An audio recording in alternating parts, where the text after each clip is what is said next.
Hey guys, a very good day to you all.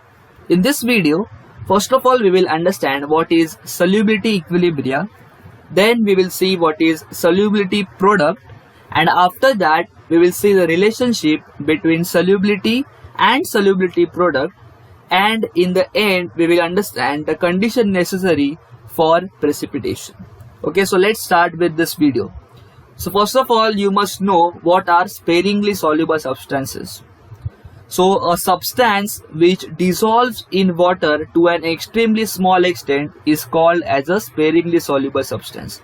Now what is the meaning of this? Let's say you add a sparingly soluble substance to water. Now after you add it in water, then very small amount of it is going to dissolve in water. So out of the total amount that you have added, very less amount is going to dissolve in water. And the example of sparingly soluble substances are AgCl, PbSO4, BaSO4, etc. Now guys, suppose powdered salt AgCl is put in water and stirred vigorously. Now what is the meaning of this? Let's say you have one beaker, and inside this beaker you have water, and now what you do is that you add a powder of salt AgCl. Okay, so you add a powder of salt AgCl in the water.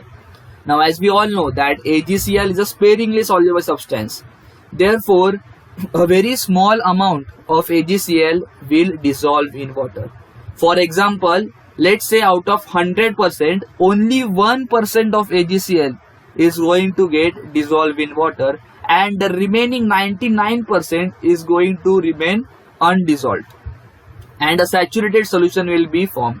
Now what is a saturated solution? A saturated solution is a solution in which you cannot dissolve more solute. So here AgCl is our solute. So in a saturated solution, after 1% of AgCl is dissolved, no more AgCl can dissolve in our example. Okay, so no more AgCl can be dissolved.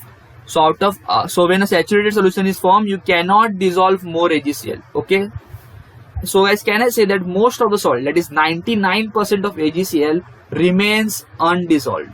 Okay, so what I want you all to remember is that, see, out of the 100%, for example, out of 100%, only 1% is going to dissolve in water. So a very small quantity is going to dissolve in water, and the 99% is going to remain undissolved. So can I say that most of the salt AgCl is going to remain undissolved? Okay, now moving on. We know that salt AgCl is a strong electrolyte. Now what is a strong electrolyte? Strong electrolyte dissociates completely after dissolving in water. Okay, so the 1% of AgCl that has dissolved in water is now going to completely dissociate into its ions. Okay, so the small quantity, that is 1% in our example, of salt AgCl that has dissolved in water will dissociate completely into ions. See, AgCl getting dissociated completely into Ag plus and Cl minus. Let me repeat guys, in our example we have taken that only 1% AgCl dissolves. So only 1% AgCl is going to get dissociated into ions, and the remaining 99%, which is undissolved, is not going to dissociate into ions. Only the 1% AgCl is going to get dissociated into Ag plus and Cl minus. Clear? Now moving on. Now in the beaker, can I say there are ions, that is nothing but Ag plus and Cl minus, as well as there is undissolved AgCl, the 99% of AgCl which is undissolved. So in the beaker we are having this Ag plus and Cl minus ions that we get from 1% AgCl, and we are having the 99% of AgCl which is still undissolved. Okay, and what happens is that there is an equilibrium established between this undissolved AgCl and the Ag plus and Cl minus ions that we get from this 1% AgCl. Okay, so there is an equilibrium established between the undissolved AgCl and the Ag plus and Cl minus ions, and this equilibrium is called as solubility equilibrium. Okay, now let me consider this equilibrium again on the next page. Now guys, can I say that at equilibrium the concentration of both undissolved AgCl and the ions Ag plus and Cl minus remains constant? Why does it remain constant? Because as we all know, during the equilibrium the rate of dissolution of AgCl into Ag plus and Cl minus is equals to the rate of Ag plus and Cl minus turning back into AgCl. Okay, now for understanding this you must be knowing what is equilibrium constant, and for those who do not know what is equilibrium constant, I have already uploaded a separate video on this. You can find the link in the description box below, or you can simply click on this I button which is there on the right top corner of your screen. Now let us find out the formula for the equilibrium constant K. So the formula will be molar concentration of Ag plus ions, as you can see over here, into molar concentration of Cl minus ions divided by the molar concentration of these AgCl molecules that are undissolved. Okay, now guys, can I say that the concentration of AgCl remains almost constant? Why? Because as mentioned earlier in our example, out of 100%, only 1% is getting dissolved and dissociated, whereas the remaining 99% is still undissolved. So guys, if you observe, 99 is also similarly approximately equals to 100 only. So there is no appreciable change that is observed in the concentration of AgCl before the reaction and after the equilibrium has been established. It is just changing from 100% to 99%, and 99% is also approximately equals to 100 only. So guys, can we say that the concentration of AgCl remains constant only? It approximately remains constant only. So the molar concentration of AgCl is equals to constant, and let's say that constant is K dash. Actually guys, in our example I have taken 1%, but in real not even 1% gets dissociated or dissolved. Very less amount get dissolved. For better understanding I had considered 1%. Okay, but remember that not even 1% gets dissolved. Okay. Okay, now moving on. So let's say that the molar concentration of AgCl remains constant, and let's say that constant is K dash. We assume that constant to be K dash. Now guys, can I substitute this molar concentration of AgCl as K dash over here? Okay, I've just substituted the molar concentration of AgCl as K dash. Now considering this equation again over here, now what I'm going to do is that I am going to shift this K dash to the left hand side. Now after I shift this K dash to the left hand side, what I am going to get? K into K dash is equals to molar concentration of Ag plus ions into molar concentration of Cl minus ions. Now guys, one thing, when a constant multiplies with constant, it is obvious that you are going to get a constant value, and let's say that constant is Ksp. It is obvious now guys that when you multiply a constant with constant, it is obviously you are going to get a constant value. I just replace this both constant with a single constant, that is Ksp. And guys, this Ksp is nothing but your solubility product constant, or you can simply call it as solubility product. Okay, so I hope guys you have understood what is exactly a solubility product. Now guys, what we are going to do is that we are going to consider few equations now, and let us see how you can quickly find out the Ksp value for them. Okay, so let us consider this equation, CaF2 giving a Ca2 plus 2F minus. So it is obvious that the Ksp will be molar concentration of Ca2 plus ions into molar concentration of F minus ions raised to the stoichiometric coefficient. Can you see over here? 2 is the stoichiometric coefficient. So raised to the stoichiometric coefficient. So whenever there is a stoichiometric coefficient present over here, you have to raise it to the power. Okay. Similarly over here, so the Ksp value will be nothing but molar concentration of Bi3 plus ions raised to the stoichiometric coefficient. Can you see over here? I raised to 2 over here into molar concentration of S2 minus ions raised to the stoichiometric coefficient 3. See. Okay, so I hope you have understood how you can easily find out the Ksp formula for any equation that is given over here. You just need to consider the products, okay, this right hand side of the equation. Now if I want to define the KSP, that is a solubility product, in the exam, how can I define it? So a solubility product is nothing but the product of molar concentration of ions. Can you see over here? Multiplication. Product means what? Multiplication. Multiplication of molar concentrations of ions. Can you see over here? We are multiplying the molar concentrations of ions which are at equilibrium. Obviously the reaction is at equilibrium in the saturated solution, and we know what is saturated solution, at a given temperature with the molar concentration of each ion. See, the molar concentration of each ion raised to the stoichiometric coefficient. Can you see over here? It is raised to the stoichiometric coefficient. Here also, and even here, it is raised to the stoichiometric coefficient.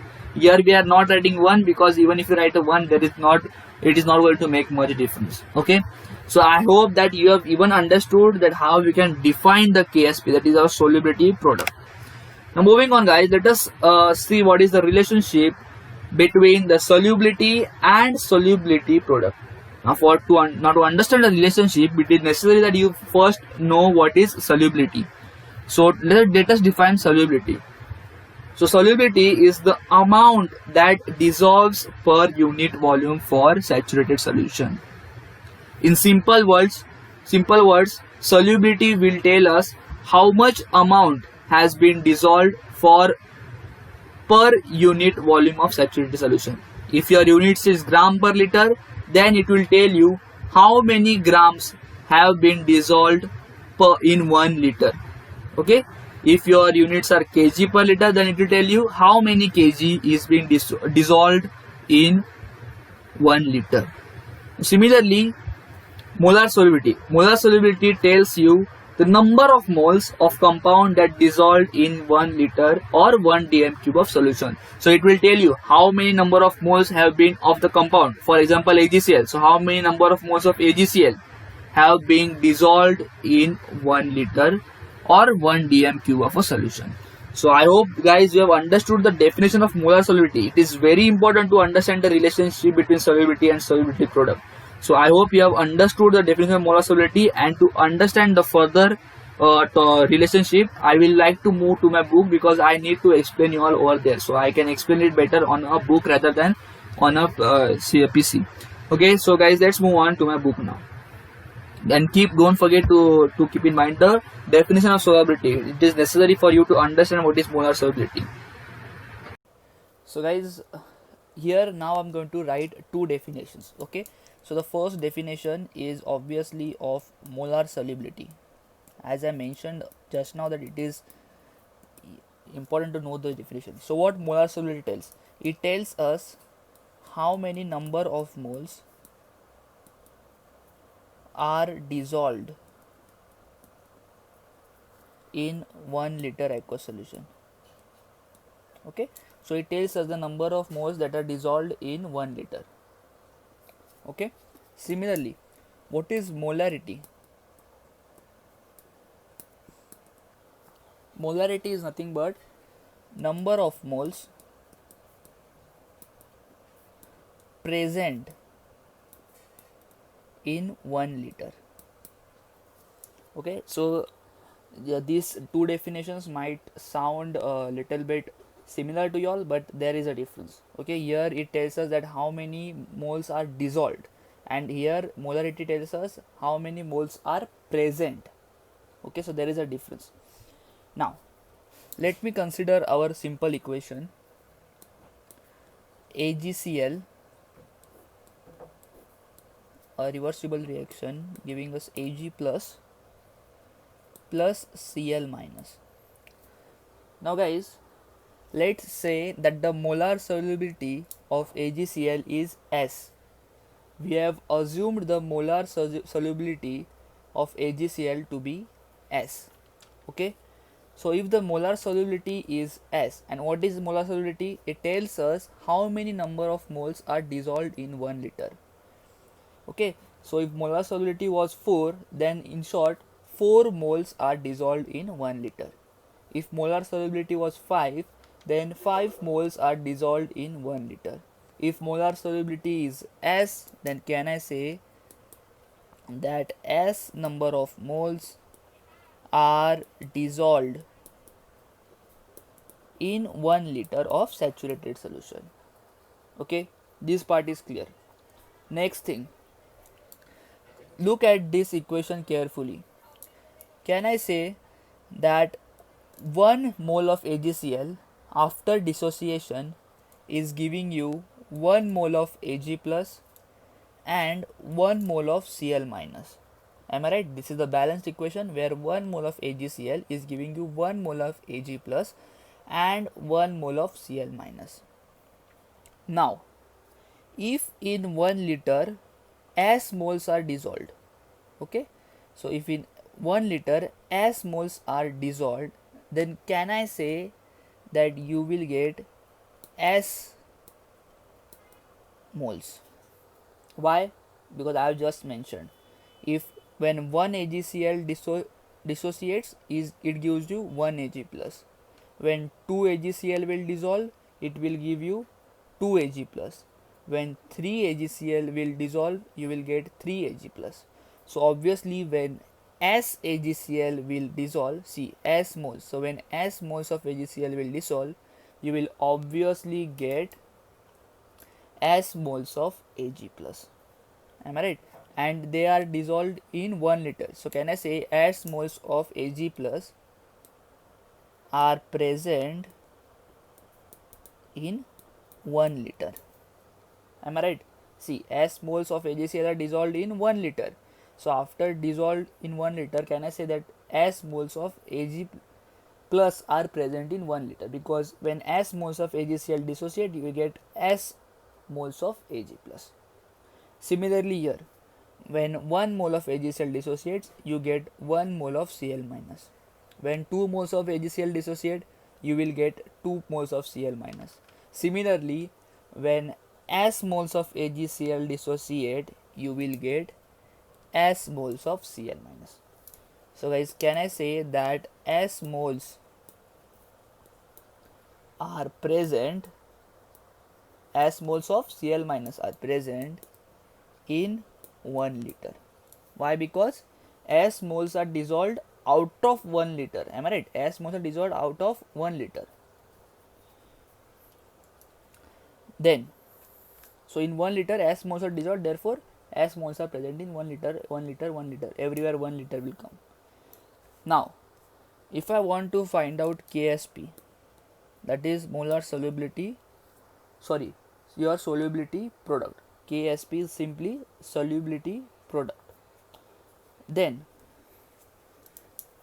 this KSP is solubility product, guys. Don't get confused. The formula for KSP, we have just done it few minutes before. Simply molar concentration of Ag plus ions into molar concentration of Cl minus ions. Okay, and their coefficients is 1 and 1. So if you write 1 or not, it doesn't make any difference. It is okay even if you don't write 1. Okay, now let me write KSP as it is. Now guys, what is this molar concentration of Ag plus? See, molar concentration means what? Molarity. Okay, one thing clear, molar concentration means molarity. So, and what is molarity? Number of moles present in 1 liter. So guys, can I say that for Ag plus there are S moles present in 1 liter? So can I say that the molar concentration will be S? Alright, or you can simply write like S into molar concentration of Cl minus. And what is molar concentration? Number of moles present in 1 liter. Okay, so guys, can I say that S moles are present in 1 liter, so molar concentration of Cl minus is simply S. Now, with the help of this, you get the value of KSP as S into S gives you S square. And guys, this is the relationship between KSP, which is nothing but your solubility product. Did I say molar solubility again? Sorry guys if I had said. This KSP is solubility product. And this S square which is nothing but your molar solubility.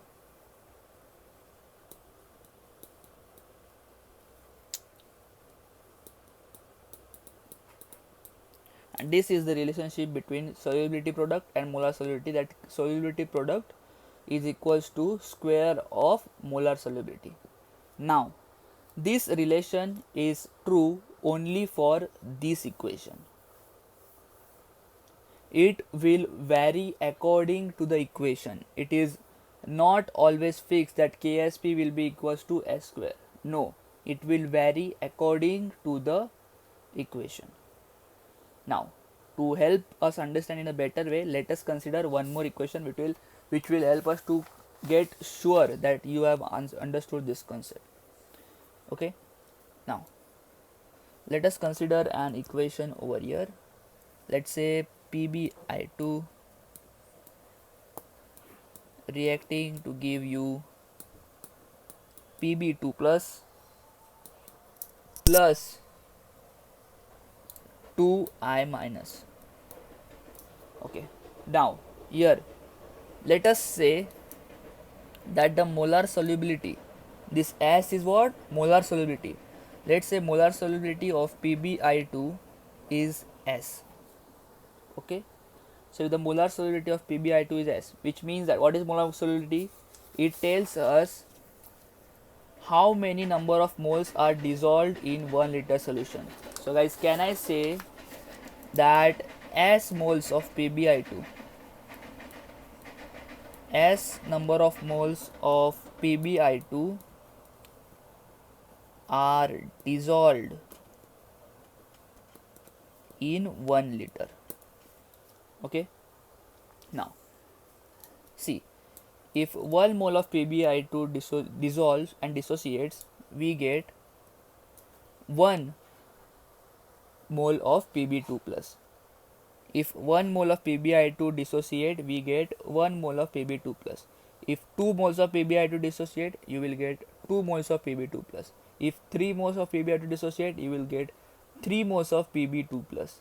Similarly, if S moles of PbI2 dissociate, you will obviously get S moles of Pb2 plus. And guys, these S moles of PbI2 are dissolved in 1 liter. Okay, so obviously your S moles of Pb2 plus will be present in 1 liter. Am I right? Now here, if 1 mole of PbI2 dissociate, you get 2 moles of I minus ion. If 1 mole of PbI2 dissociate, you get 2 moles of I minus ion. If 2 moles of PbI2 dissociate, you will get 4 moles of I minus ions. If 3 moles of PbI2 dissociate, you will get 3 into 2, 6 moles of I minus ions. Similarly, if S moles of PbI2 are dissolved or dissociated, dissolved and then dissociated, if S moles are dissociated, then guys, can I say that you will get 2 into S, 2S moles of I minus ions. 2S moles are present in 1 liter. Okay, now then what is the formula for Ks? It is nothing but simply molar concentration of this Pb2 plus ions into molar concentration of I minus ions raised to the stoichiometric coefficient. Here don't forget to consider the stoichiometric coefficient 2. Okay, even here you can write stoichiometric coefficient 1 also, no problem. Okay, but it doesn't make any difference if you write or not 1, if you write 1 or not. Now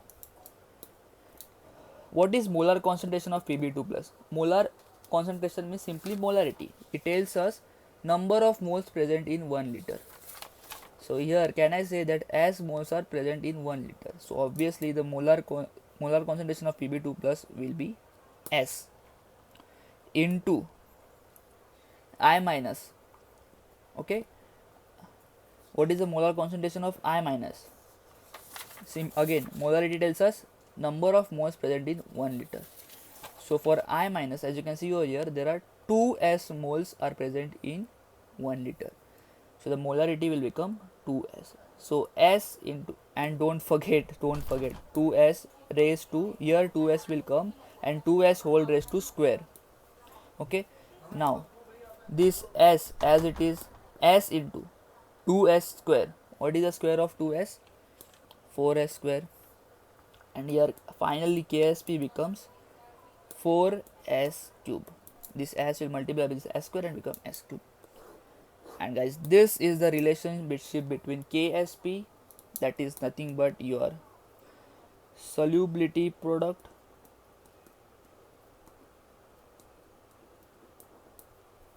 and this S, which is nothing but your molar solubility. Okay guys, I hope you have understood this concept. If you have understood this concept, please let me know.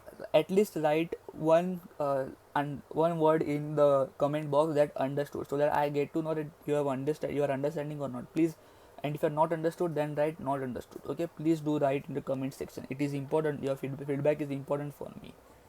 Okay, now see, as you can see over here, the relationship is varying.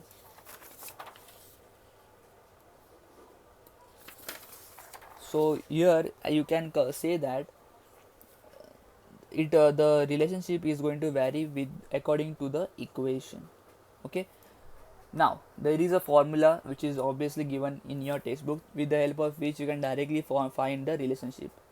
But my motive is not to just tell you all the formula, but you all must understand that how is that formula derived, and you must be able to derive the formula by yourself and not just mugging up the formula and writing the exemption. That doesn't make sense.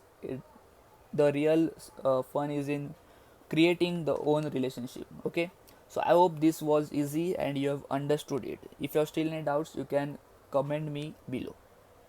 So guys, now let us understand the concept of condition of precipitation. Now, what is this first of all condition of precipitation? You need to check whether at that particular condition you will get a precipitate or not.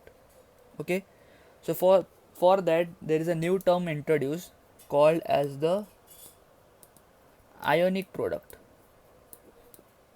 IP. Now what is this ionic product, IP? It is similar to KSP only, which is a solubility product. Let's see how. So therefore let me consider this reaction AgCl giving you Ag plus and Cl minus. Okay, so for this reaction, what will be your KSP? Molar concentration of Ag plus ions into molar concentration of Cl minus ions. Am I right? And what will be your ionic product? The ionic product formula is also same, molar concentration of Ag plus ions into molar concentration of Cl minus ions. Now, what is the difference between both of them? The difference is that you find out the KSP value only at equilibrium condition. You find out the value of KSP only at solubility equilibrium condition, and only when the solution is saturated. Only at that condition you can find the value of KSP. And for IP, that is the ionic product, you can use this formula anytime you want. Suppose if you want to find out the value of ionic product at 2 seconds, you can consider the molar concentration at 2 seconds and molar concentration of Cl minus at 2 seconds. Okay, so if you want to find out the IP at 3 seconds, therefore you have to consider the molar concentration at that particular time. So at 3 seconds, what was the molar concentration of Ag minus, that you need to consider, and what was the molar concentration of Cl minus at 3 seconds, that you need to consider. So whichever time you are considering at that particular instant, what is the concentration, that you need to consider. Now what is the use of finding the value of IP? Let's say if the IP value is less than the KSP value. So if the IP value is less than the KSP value, in that condition, the conclusion is that the solution is unsaturated and precipitation will not occur. What is the meaning of this? If the IP value is less than KSP, which means that the solution is unsaturated, which means that unsaturated means what? You can dissolve more solute in it. If the solution is unsaturated, you can dissolve more solute in it. And the precipitate, you are not going to get the precipitate if the IP value is less than KSP. So at particular, so if I find out the IP value at, let's say, 2 seconds, and I found out that the solution is unsaturated and the precipitation will not occur. Now what I'm going to do, I'm going to change the timing from 2 seconds to, let's say, any other time, and I again find out the value of IP. Now what I find out is that if the IP value is less than KSP, then the conclusion is that the solution is saturated and at solubility equilibria. See, as I mentioned earlier, that you can find out the KSP value only at equilibrium and if the solution is saturated, and if the IP value is equal to KSP, which means that the IP value is found out only when the solution is at solubility equilibria and the solution is saturated. Okay, clear this part? Now moving on, if the IP value is greater than KSP, so if the IP value is greater than KSP, then in this condition the solution is supersaturated. Now what is the meaning of supersaturated?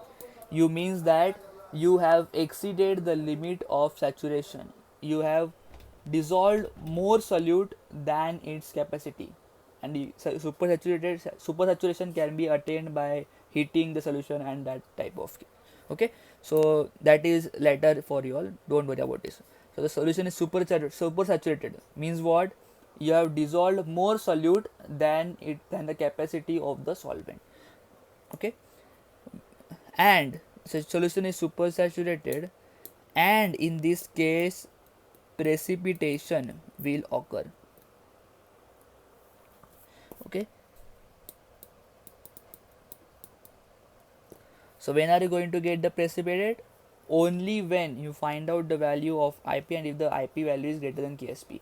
And remember guys, the formula is same for IP as KSP, only the situation for KSP is that you can find out KSP only at equilibrium and only when the solution is saturated.